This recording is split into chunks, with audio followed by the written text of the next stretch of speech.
स्वाति नक्षत्र बेहद खूबसूरत नक्षत्र होता है, लेकिन इसमें थोड़ी सी शार्प क्वालिटी जरूर होती है। इस शार्प क्वालिटी की वजह से आप इन लोगों को एक जनरल किचन के चाकू से कंपेयर कर सकते हैं। वैसे तो ये हमारी बहुत मदद करता है और बहुत डोमेस्टिक सा होता है, लेकिन भगवान ना करे कि इससे आपकी उंगली कट जाए, क्योंकि अगर ऐसा होगा तो फिर नुकसान तो आपका ही है। तो बस ऐसे ही होते हैं स्वाति नक्षत्र में जन्मे हुए लोग। इस नक्षत्र का स्वामी राहु होता है, और राहु होने की वजह से इनकी जो सोच होती है वो अनऑर्थोडॉक्स भी देखने को मिलती है।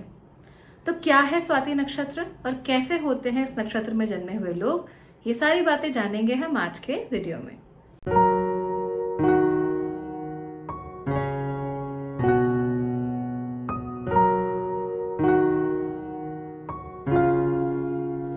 नमस्ते, भाग्यश्री होलिस्टिक एस्ट्रोलॉजी में आप लोगों का एक बार फिर से स्वागत है। यहाँ पर हम बात करते हैं पॉजिटिव, इंस्पायरिंग और होलिस्टिक एस्ट्रोलॉजी की, यानी कि एक ऐसा ज्योतिष जो कि आपके पॉजिटिव पॉइंट्स को मैक्सिमाइज कर सकता है और आपके नेगेटिव पॉइंट्स को मिनिमाइज करने में आपकी मदद भी कर सकता है। आप ऑलरेडी जानते हैं कि इस चैनल पर मैं बहुत सारी सीरीज पर काम कर चुकी हूँ। तो चंद्र राशियों की सीरीज है, लग्नों की सीरीज है, सूर्य राशियों की सीरीज है, अलग अलग जो घर होते हैं हमारी कुंडली में उनकी सीरीज है। उसके साथ साथ ही फिलहाल 2 सीरीज चल रही हैं। पहली तो ये कि नक्षत्र क्या होते हैं, कैसे होते हैं, और दूसरा ये कि सूर्य अलग अलग जब घरों में जाते हैं तो कैसे परिणाम देते हैं। और एग्जैक्टली यही हम दूसरे प्लैनेट्स के साथ भी करने वाले हैं। तो एक बहुत ही इंटरेस्टिंग लाइनअप है सीरीज का, वीडियोस का, जो आपको देखना चाहिए अगर आप ज्योतिष को बिना डरे और बिना घबराए समझना चाहते हैं, बहुत ही प्रैक्टिकल, बहुत ही सिंपल लैंग्वेज में। इसीलिए अगर आपको ये चैनल अच्छा लगता है, ये वीडियो अच्छा लगता है, तो आपको लाइक ज़रूर करना चाहिए और सब्सक्राइब करके बेल आइकॉन प्लीज़ दबा देना चाहिए, क्योंकि ऐसा करने से ये वीडियोस आप ही के जैसे और लोगों तक भी पहुंच पाते हैं जिन्हें इन्हें देखने की ज़रूरत है। और अगर आप सामने से किसी को जानते हैं जिनका इन वीडियोस से फ़ायदा होगा, तो डेफिनेटली इन वीडियोस को उनके साथ शेयर ज़रूर कीजिए। अगर आप कंसल्टेशंस लेना चाहते हैं तो फिर आप लोग मेरी वेबसाइट bhagyashree.org पर जाकर अपने लिए एक कंसल्टेशन डायरेक्टली बुक भी करवा सकते हैं। So let's come back to today's video topic. आज हम बात करने वाले हैं स्वाति नक्षत्र के चरित्र के बारे में, और इस नक्षत्र के साथ कौन कौन से चिन्ह जुड़े हुए हैं, कौन कौन से सिंबलिज्म्स जुड़े हुए हैं और क्यों जुड़े हुए हैं, उनकी भी बात हम करते हैं। लेकिन सबसे पहले जरा स्वाति को समझ लेते हैं। राहु का ये जो नक्षत्र है ये अपने आप में बड़ा ही टेढ़ा सा नक्षत्र है। इसीलिए नहीं क्योंकि ये नक्षत्र दूसरों के लिए प्रॉब्लम क्रिएट करता है, बल्कि इसलिए कि राहु के साथ जुड़े होने के बावजूद भी इसमें शुभता में कभी कमी नहीं आती है। आप अगर ऑर्थोडॉक्स एस्ट्रोलॉजी में देखेंगे तो राहु को तो सर्वथा ही मैलेफिक मान लिया जाता है, जो कि सर्वथा बुरा ही करता है। तो फिर राहु के द्वारा ओन किया गया नक्षत्र भला भलाई कैसे कर सकता है? और ऐसा क्यों कहते हैं कि स्वाति नक्षत्र में अगर आप अच्छे काम करें, नए कपड़े पहने, नए गहने पहने, यहाँ तक कि कन्यादान तक करें, तो वो बहुत अच्छा होता है। वो इसलिए क्योंकि इस नक्षत्र के जो सिंबोलिज्म्स हैं वो बेहद पॉजिटिव हैं, और इसके साथ साथ ही ये सिंबोलिज्म्स लेटेंट पोटेंशियल एनर्जी को दिखाते हैं, यानी कि एक ऐसा व्यक्ति जिसके अंदर शक्ति है कुछ करने की। अगर आप उसे इस्तेमाल कर सकें, अमेजिंग। अगर इस्तेमाल नहीं कर पाए तो भी ये लोगों के अंदर काफी सेल्फ सैक्रिफिशियल क्वालिटीज होती हैं, यानी दूसरों के लिए खुद को कुर्बान कर देने वाली क्वालिटीज इन लोगों के अंदर होती हैं। फिल्में आप लोग देखते ही होंगे, वॉर मूवीज या कोई लड़ाई वाली मूवी आपने देखा ही होगा कि हीरो को बचाने के लिए उसका दोस्त उसकी जगह आकर गोली खा लेता है। बस ऐसी ही कुछ टेंडेंसीज स्वाति नक्षत्र के लोगों में भी होती है। अब ये गोली खाने वाली जो सिचुएशन होती है वो तो ऑब्वियसली रियल लाइफ में आती नहीं है एज सच। तो ये क्या करते हैं कि दूसरों के लिए पहले से ही कुर्बान होने के लिए तैयार रहते हैं। तो ये इनका बड़ा बेसिक सा नेचर होता है स्वाति नक्षत्र वालों का। लेकिन अगर इन्हें गुस्सा आ जाए तो फिर भगवान बचाए, क्योंकि अगर इन्हें गुस्सा आएगा तो क्या दोस्त क्या दुश्मन, सबका नुकसान यहाँ पर होने वाला है। तो चलिए अब समझते हैं कि कौन कौन से सिंबल्स हैं। जो मेन सिंबल स्वाति नक्षत्र के साथ जुड़ा हुआ है वो है एक छोटे से नन्हे से कोंपल का, जिसमें अभी अभी पहली जो पत्ती है वो आई हुई है। वैसे तो बहुत सारे अलग अलग चिन्ह जुड़े जाते हैं इस नक्षत्र के साथ। कई सिस्टम्स में कहते हैं कि आप इन्हें मूंगे के साथ जोड़कर देखा कीजिए। कई दूसरे सिस्टम्स ऐसे हैं जो तलवार के साथ भी इसको जोड़कर देखते हैं। जैसा कि मैंने शुरुआत में कहा था, आप इन्हें घर के किचन का चाकू से समझ लीजिए। तो बहुत सारे सिस्टम्स हैं वो भी समझते हैं, लेकिन जो सबसे कॉमन सिंबोलिज्म है स्वाति नक्षत्र का वो है अभी अभी फूटी हुई कोंपल और उसमें से निकली हुई पहली पत्ती। अब ये क्या दिखाती है? दरअसल ये बहुत सारी चीजों को रिप्रेजेंट करती है। नंबर 1, ये लोग इनोसेंट होते हैं। इनोसेंट होने की वजह से इन लोगों के अंदर छल कपट मैनिपुलेशन नहीं होता है, अनलेस एंड अनटिल इनका राहु हाइपर एक्टिव है या फिर इनका राहु जो है वो डायरेक्टली इनके चंद्रमा को अफेक्ट कर रहा है। इन लोगों के अंदर झूठ बोलने की टेंडेंसी नहीं होती है। इन लोगों के अंदर दूसरों को फंसाने की, दूसरों को किसी भी तरीके से उनके ऊपर चक्कर चलाने की, जादू चलाने की टेंडेंसी इन लोग के अंदर नहीं होती। स्ट्रेट फॉरवर्ड लोग होते हैं, सीधी सीधी बात ये लोग करना प्रेफर करते हैं इन जनरल। और मैनिपुलेशन से तो ये लोग कोसों दूर रहते हैं। साथ ही साथ जो लोग इन्हें मैनिपुलेट करने की कोशिश करते हैं उनको भी ये बहुत ज्यादा नापसंद करते हैं। They hate the people who try to manipulate them. अगर इनका राहु बहुत ज्यादा बिगड़ा हुआ ना हो उनकी कुंडली में, या फिर इनके चंद्रमा पे बहुत बुरी दृष्टियां या बहुत खराब हालत ना हो उनके चंद्रमा की, तो फिर आप इन्हें बहुत ही काम और कलेक्टेड लोगों के रूप में देखेंगे, जो कि अपना काम करना चाहते हैं, चुपचाप से अपना काम करते हैं, अपने रिजल्ट्स पाते हैं, अपनी सैलरी पाते हैं, चुपचाप शादी करते हैं, चुपचाप बच्चे। एवरीथिंग इज वेरी क्वाइट, काम एंड कलेक्टेड। हल्ला मचाने की, दूसरों को तिकड़म लगाने की ये टेंडेंसी इनके अंदर बिल्कुल भी नहीं होती है, इवन दो ये राहु के नक्षत्र में जन्मे हुए लोग होते हैं। अगर इनका चंद्रमा बेहद खराब है, या फिर इनका राहु हाइपर एक्टिव है, या फिर अगर ये दोनों चीजें एक साथ हैं और किसी और मैलेफिक प्लैनेट की भी दृष्टि इनके चंद्रमा के ऊपर पड़ रही है, इन दैट केस आपको ये थोड़े मैनिपुलेटिव दिख जाएंगे कि इनके अंदर मैनिपुलेशन स्किल्स उभर कर आती हैं। लेकिन जनरली ये सब इनके अंदर नहीं होता, सीधे सपाटे लोग होते हैं। इस नक्षत्र के साथ जो देवता जुड़े हुए हैं वो है वायु। अब वायु एक बेहद पावरफुल देवता है, क्योंकि ये जो पूरा संसार है ये प्राण वायु के कारण चल रहा है, और इस प्राण वायु को वायु देव ही कंट्रोल करते हैं। वो सभी को जीवन देने वाले हैं, चाहे वो इंसान हो, चाहे वो जानवर हो, चाहे पशु पक्षी हो। जो कुछ भी इस संसार में है वो वायु की वजह से है।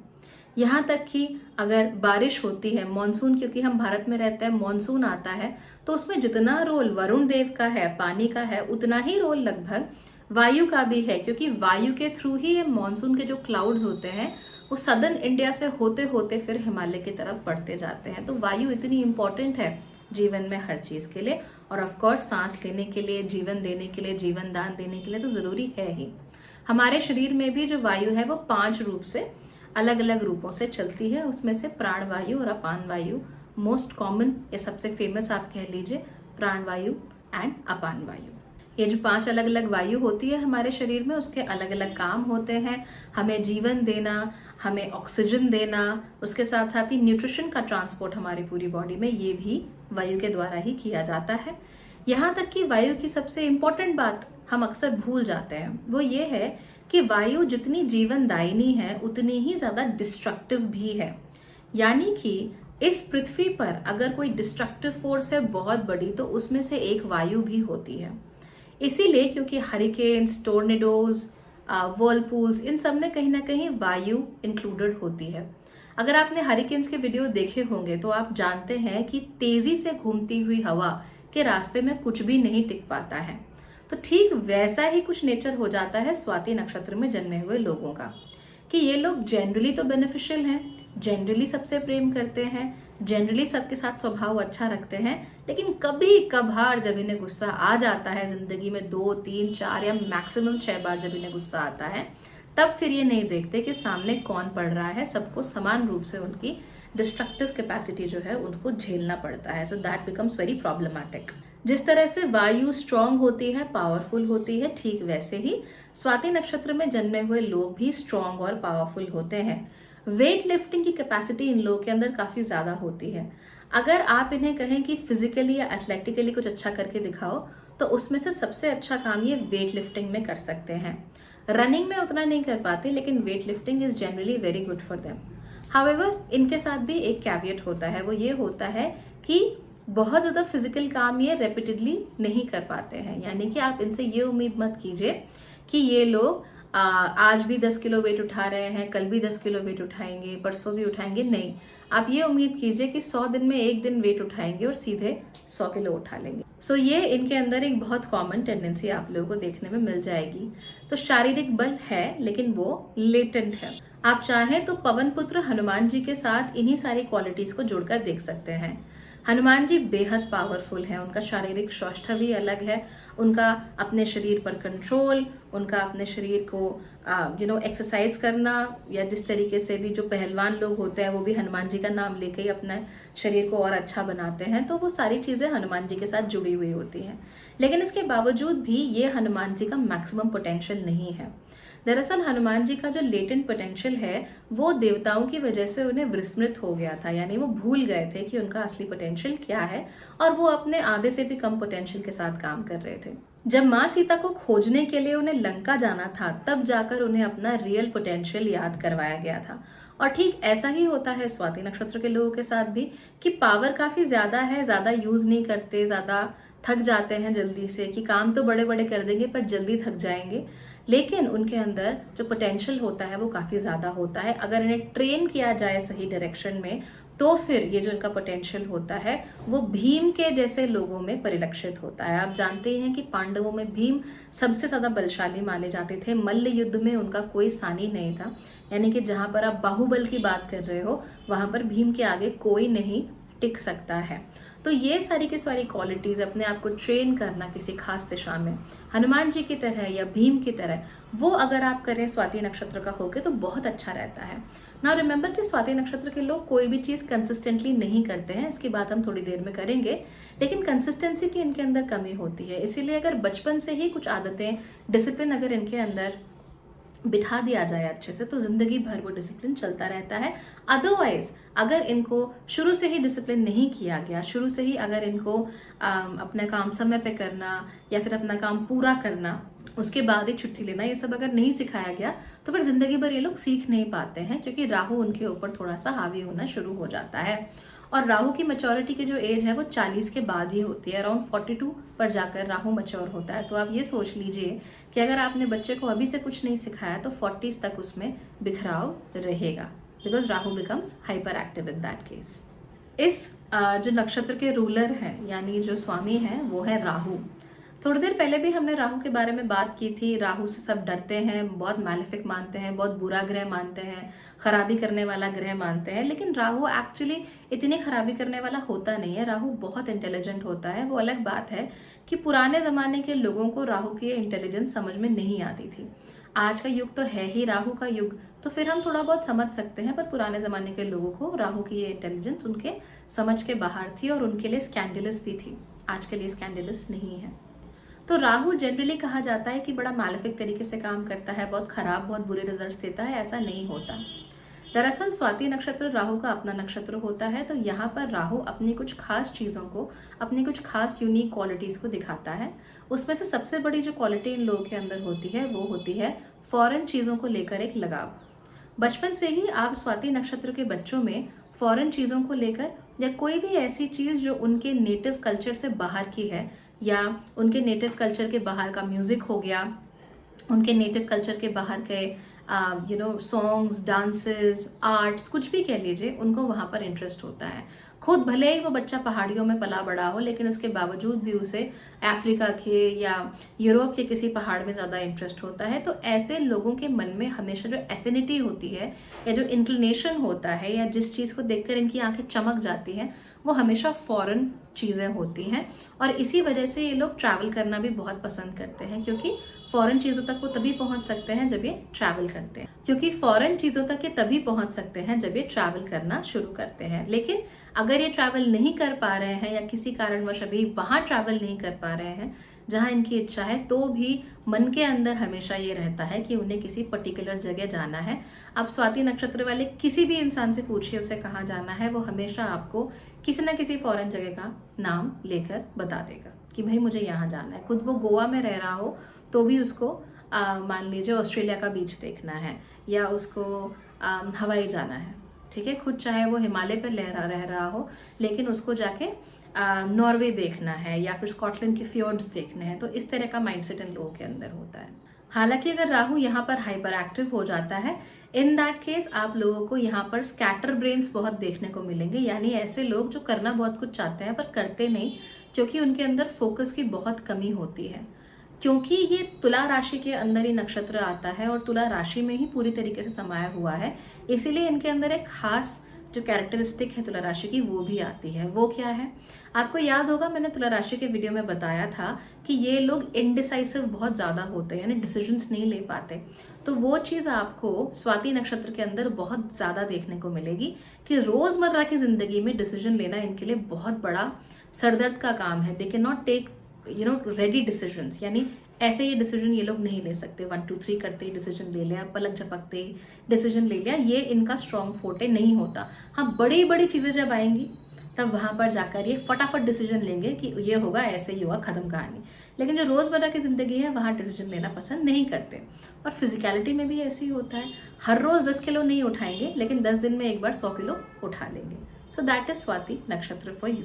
इनका पुरुषार्थ होता है अर्थ, यानी कि कलेक्शन ऑफ रिसोर्सेज। कोई भी काम करने के लिए आपको किस रिसोर्स की ज़रूरत है, वो रिसोर्स स्वाति नक्षत्र के लोग आपको लाकर दे सकते हैं। ये लोग बात करने में बहुत अच्छे होते हैं, स्पेशली सामने वाले का माइंडसेट बहुत जल्दी समझ जाते हैं। तो इस वजह से कोई भी ऐसी एक्टिविटी जहाँ मार्केट में जाना हो, जहाँ लोगों के साथ डील करना हो, जहाँ डील स्ट्राइक करनी हो, वहाँ पर स्वाति नक्षत्र के लोग अक्सर बहुत ही अच्छा काम करके दे देते हैं। इसीलिए टॉप लेवल मार्केटिंग पोजीशंस में या टॉप लेवल मैनेजमेंट पोजीशंस में ये लोग बहुत अच्छा करते हैं। पब्लिक रिलेशंस एक ऐसा क्षेत्र है जहाँ पर स्वाति नक्षत्र वालों को नेचुरल इंक्लिनेशन होता है, उनको नेचुरली बड़ा अच्छा लगता है। और एडवर्टीजमेंट्स में भी इनका काफ़ी ध्यान होता है, because they want to talk to a lot of people and influence them. Remember, ये मैनिपुलेट नहीं करना चाहते, ये इन्फ्लुएंस करना चाहते हैं। लेकिन अगर स्वाति नक्षत्र में लोग हैं जिनका राहु, मैंने आपको बताया, ज़्यादा हाइपर एक्टिव हो रखा है या मून इनका इतना पावरफुल नहीं है, तो फिर ये एडवर्टिजमेंट के थ्रू या किसी और तरीके के थ्रू, अपनी बातों के थ्रू लोगों को मैनिपुलेट करना शुरू करते हैं।